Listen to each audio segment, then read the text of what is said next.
इस मुल्क के बहुत सारे मसाइल हैं, बड़े बड़े मसाइल हैं, अवामी मसाइल हैं।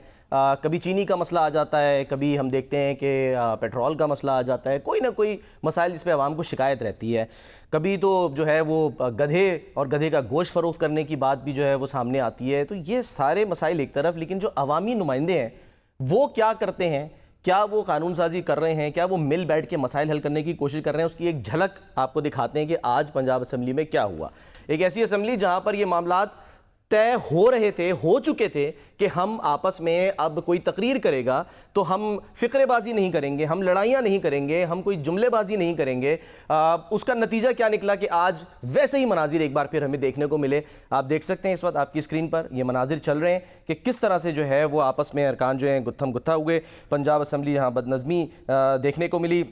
अपोजिशन रुकन है खालिद ज़ुबैर निसार, उन्होंने हुकूमती रुकन को थप्पड़ रसीद कर दिया। हुकूमती रुकन हसन रियाज डिप्टी अपोजिशन लीडर की तकरीर के दौरान बोल रहे थे। यही वो मामला थे जो तय पाए थे कि हम ऐसा नहीं करेंगे, एक दूसरे को स्पेस देंगे, एक दूसरे को मौका देंगे। 26 अरकान जो हैं उनके खिलाफ रेफरेंस की भी बात हुई, मुअत्तल भी किया गया, फिर उनको बहाल करने की बात जो है वो भी सामने आ गई। लेकिन वो कहते हैं कि ढाक के वही तीन पात और वही मसाइल, वही सब कुछ जो है देखने को दोबारा मिल रहा है। बहरहाल एक तरफ ये मामलात हैं और दूसरी तरफ एक ऐसा सूबा खैबर पख्तूनख्वा का जहाँ पर हम देख रहे हैं कि सिक्योरिटी, अमन व अमान, ये तमाम मसाइल जो हैं वो सर उठा रहे हैं। उसकी बेखनी के लिए वहाँ पर क्या हो रहा है, अभी एक वाक़या वहाँ पर पेश आया वादी तीरा में, जहाँ पर कुछ मुजाहिरीन जो हैं वो एहतजाज कर रहे थे। इस दौरान फायरिंग का वाक़या पेश आया और उस फायरिंग में 5 अफराद जाँ बहक हो गए।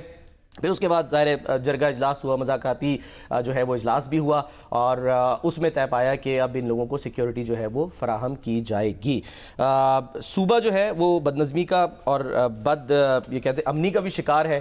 तो क्या उसके लिए कुछ किया जा रहा है? क्या हुकूमत जो है KB की वो कुछ कर भी रही है या नहीं कर रही है, या दूसरे मामलात में पड़ी है? शामी साहब से जो है वो इस पर हम बात का आगाज़ करते हैं। सर, आपने पहले तो देख लिया कि जो पंजाब असम्बली में क्या एक दूसरे के गिरेबान पकड़े गए और फिर थप्पड़ रसीद किए गए।